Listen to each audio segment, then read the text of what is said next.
Essentially, if you can imagine that you want to drive from Melbourne to Sydney or vice versa, there are a number of ways to get to Melbourne and Sydney, but it all depends on whether or not you want to take the coast road and stop and check out the beach along the way, or you want to cut in and see a destination that is on your bucket list along the way. Or you could be someone who wants to get there as quick as possible, or you might have part of it on the motorbike. Some of it might be with a caravan behind. So essentially it's for you to get from A to B is the goal and the destination, but the journey along the way to get there can be different for a lot of people. And I guess this is the beauty of the planning. This is the beauty of what this couple have gone through.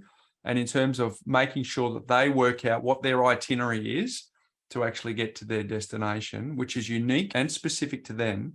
But in order for them to get to all the destinations they want to get along the way, they've got to make sure they get those sequences right. So there was a bit in the planning conversations. I love to build that analogy for the people that are listening to this, Ben, to go, okay, that makes sense. We're getting from A to B, but for a lot of people, it takes different tangents and different pathways to get to that same destination. Yeah, the quickest way to get there is on the highway, straight down the Hume, right? But there's back roads, there's the scenic tour route.